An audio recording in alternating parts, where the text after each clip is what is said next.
Здравейте и добре дошли в това видео, където ще ви представя геймърска PC конфигурация с бюджет от около 900 лева. Преди да започнем, искам да кажа, че всички части могат да бъдат закупени от сайта на eMAG, като цените им са към настояща дата, която, както видите в долния десен ъгъл, е 25 май 2016 година. Всички части предлагат опцията за безплатна доставка и проверка на пратката преди заплащане, с изключение на допълнителните части, които съм включил, които не са включени в основната цена, а именно те са DVD записвачката и допълнителния вентилатор, тъй като тяхната цена е под 39,99, което е минималното изискване на eMAG за безплатна доставка. Всички части разполагат с, както видите, 36 месеца гаранция, с изключение на RAM паметта, която е с доживотна гаранция, хард диска, който е с 2 години гаранция, DVD записвачката, която също е с 2 години гаранция, и вентилаторът, който няма гаранция. Нека да започнем сега с основата на нашата PC конфигурация, а тя е именно този процесор на Intel Core i3, конкретната модификация е 6098P.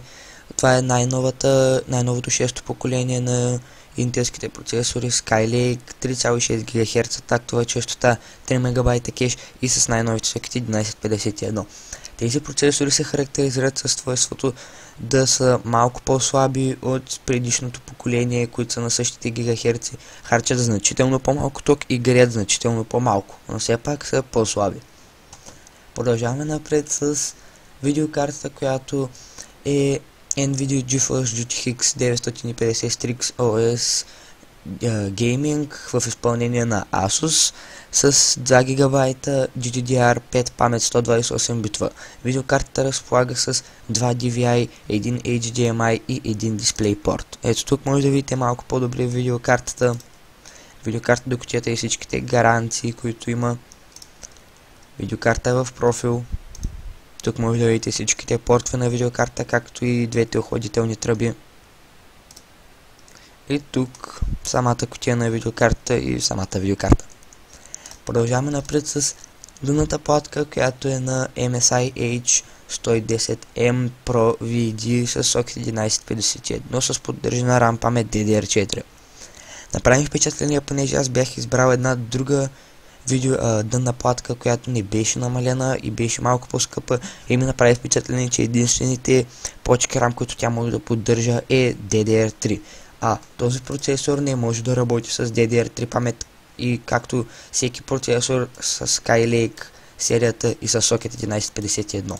И не знам как може да използвате, като то поддържа единствено Skylake процесори, които не поддържат DDR3 памет, а онази видеокарта платка, която бях избрал, също не поддържаше DDR4. Не знам какво е.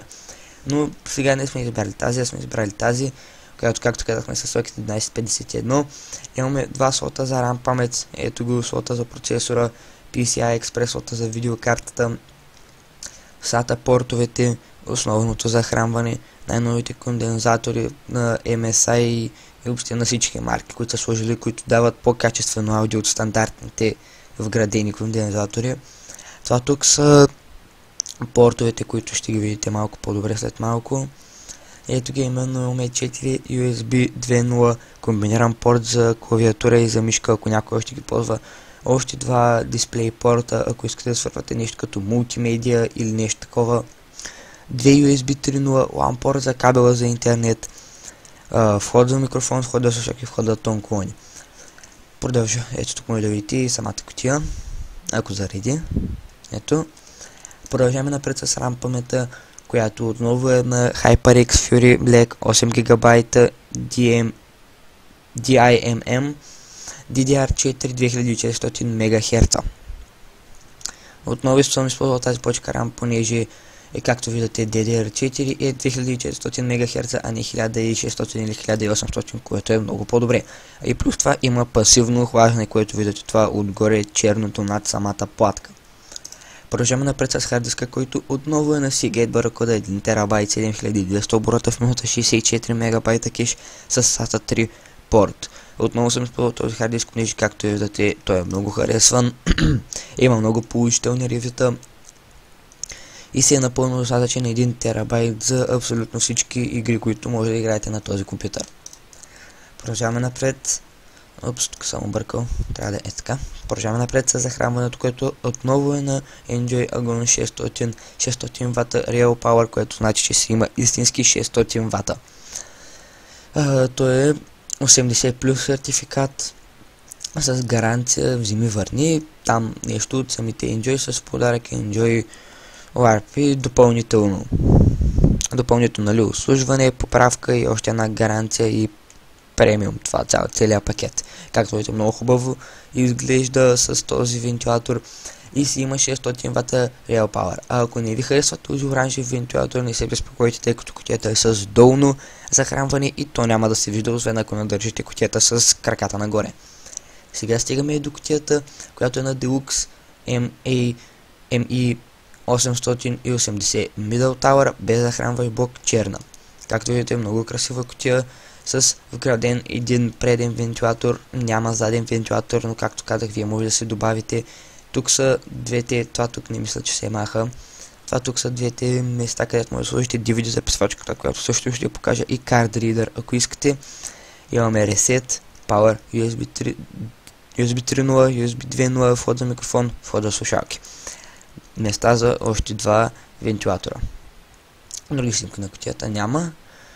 Продължаваме напред с DVD записвачката, която не е включена в цената, но е препоръчително, понеже все още има игри, които се записват на DVD-та и аз лично срещнах един проблем да имам игра на DVD, а DVD-то ми да не работеше и трябваше на друг компютър да я презаписвам на флашка и така да се инсталирам. Но това е DVD записвачката, както видите, изключително ефтина, на Asus. Ето го конкретния модел, няма смисъл да го казвам.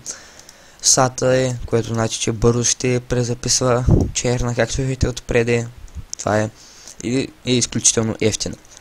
И постигаме до последната част, който е този вентилатор, който е силно препоръчително, понеже кутията разполага само с един преден вентилатор и въобще няма да навреди, ако сложите още един заден за по-добра циркулация на въздуха.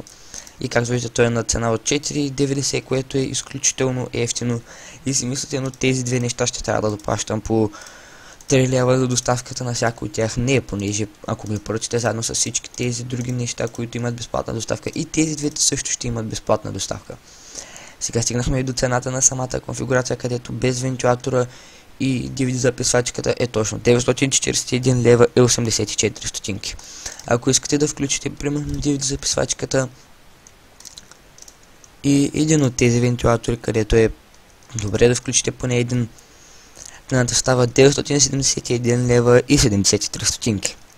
Сега нека поговорим за игрите, които може да играете с помощта на този процесор и тази видеокарта. С тази конфигурация може да играете абсолютно всички игри на минимални до средни детайли. Говоря минимални до средни за най-мощните излезли заглавия, като най-новите Assassin's Creed, Battlefield 1, която скоро би трябвало да излезе, Crysis 3 и всякакви такива много тежки игри. Може да ги играете на минимални до средни детайли, може би дори някои от по-слабичките най-нови игри на максимални детайли, които докато компютърът ви не се е затоплил. Да. Иначе ще може да играете поне едно 90-80% от игрите на максимални детайли, без да се притеснявате, защото това е изключително добра видеокарта.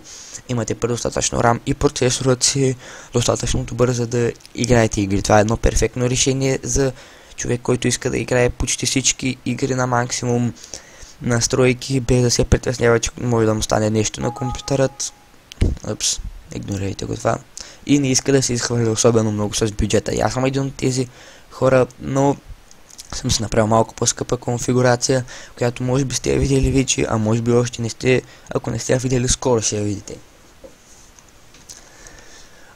Някакви съвети да дам за тази конфигурация. Да, видеокартата мисля, че можеше да се оверклоква, но процесора въобще не съм сигурен, че може да се оверклоква. Аз също така забравих да кажа, това отново е бокс процесор, нещо, че тук не го пише, но това е бокс процесор, което значи, че си има вградено охлаждане в кутията, което да го инсталирате отгоре с фабрично нанесена термопаста и не е необходимо да се закупувате допълнително. Разбира се, винаги е добре да се закупите допълнително охлаждане за процесор, но имайте предвид, че в кутията го има, а пък и за такъв слаб процесор не мисля, че ще има голяма разлика. Това беше всичко от мен. Не забравяйте да коментирате, да харесате и да сабскрайбнете, за да виждате първи новите ми видеа, които качвам. Вече почнах да качвам и геймплей на Minecraft, Build Battle, Hide and Seek и други такива в един сервер, където IP-то го има в линка под където IP на сервера го има в описанието на този клип, където е геймплея. Това беше всичко от мен и до скоро.